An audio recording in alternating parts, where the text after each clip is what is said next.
আসসালামু আলাইকুম। NTRCA help desk এর পক্ষ থেকে আপনাদেরকে আবারও স্বাগতম জানাচ্ছি।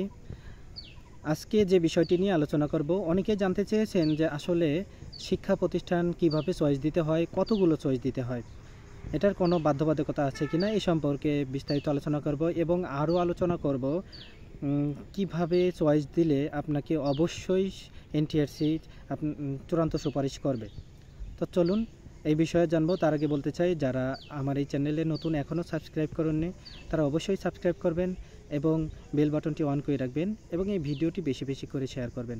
চলুন শুরু করা যাক। প্রথমেই বলতে চাই যে আপনি সর্বোচ্চ 40টা শিক্ষা প্রতিষ্ঠান চয়েস দিতে পারবেন এবং সর্বনিম্ন একটা প্রতিষ্ঠান চয়েস দিতে পারবেন। এখন এই যে 40টা প্রতিষ্ঠান, আপনি বাংলাদেশের যে কোনো জেলা, যে কোনো উপজেলাতে, যে কোনো প্রতিষ্ঠানেই আপনার সাবজেক্টে শূন্য পদে আপনি আপনি চয়েস দিতে পারবেন। এখানে কোনো ধরাবাধা নেই যে আপনার জেলায় শূন্য পদ নেই, আপনি অন্য জেলাতে চয়েস দিতে পারবেন না, এরকম কোনো ধরাবাধা নেই। আপনি বাংলাদেশের যে কোনো জেলাতেই চয়েস দিতে পারবেন এবং যে কোনো জেলাতেই চাকরি করতে পারবেন। আর দেখা যাচ্ছে যে অনেকেই 40টা প্রতিষ্ঠান চয়েস দেয় না, দেখা যায় যে 10টা প্রতিষ্ঠান বা 20টা প্রতিষ্ঠান চয়েস দিচ্ছে তার পছন্দের প্রতিষ্ঠানগুলো।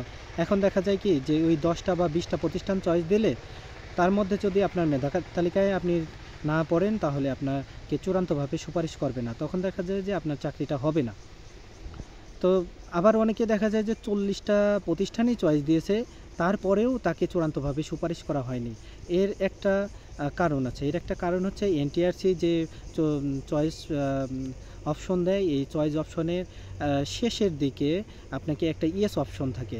এই ইয়েস অপশনটা যদি আপনি চেকমার্ক করে রাখেন, অর্থাৎ এটা যদি টিক দিয়ে রাখেন, তাহলে তার মানে দাঁড়ায় যে এই 40টা প্রতিষ্ঠানের মধ্যে যদি আপনি মেধা তালিকায় না পড়েন, অর্থাৎ আপনার এই 40টার মধ্যে যদি আপনাকে চূড়ান্তভাবে কোনোভাবেই সুপারিশ করতে না পারে, তখন দেখা যায় যে বাংলাদেশের যে কোনো প্রান্তে শূন্য পদ থাকা সাপেক্ষে আপনাকে এনটিআরসি অন্য যে কোনো জায়গায় সুপারিশ করবে। এটার সুবিধা হচ্ছে, আপনি ওই যে 40টার মধ্যে যদি না পড়েন তাহলেও আপনার চাকরিটা হবে। আর যদি মনে করেন যে না, আপনি ইয়েস অপশনটা দিবেন না, আপনি 40টাই চয়েস দিবেন, এর মধ্যে যদি চাকরি হবে, না হয় আপনি দূরে কোথাও চাকরি করবেন না, তাহলে আপনি ইয়েস অপশনটা চেকমার্ক দিবেন না, অর্থাৎ এটা আপনি ওয়ান করে রাখবেন না। যদি ওয়ান করে রাখেন তাহলে দেখা যাচ্ছে ওই 40টার বাহিরে আপনাকে যে কোনো জায়গাতে আপনাকে সুপারিশ করতে হতে পারে। এখন অনেকের চাহিদা থাকে যে না, আমি আমার জেলা বা আমার উপজেলা বা এই যে আমি 10টা চয়েস দিলাম, এর বাহিরে আমি কোথাও চাকরি করব না, তাহলে আপনি অবশ্যই ওই চেকমার্কটা ইয়েস অপশনটা দিবেন না। আর যাদের একান্তই চাকরি প্রয়োজন, যে না, আমাকে বাংলাদেশের যে কোনো জায়গায় সুপারিশ করলে আমি চাকরি করতে রাজি, তাহলে অবশ্যই আপনারা এই টিকমার্কটা দিয়ে রাখবেন, ইয়েস অপশনটা অন করে রাখবেন।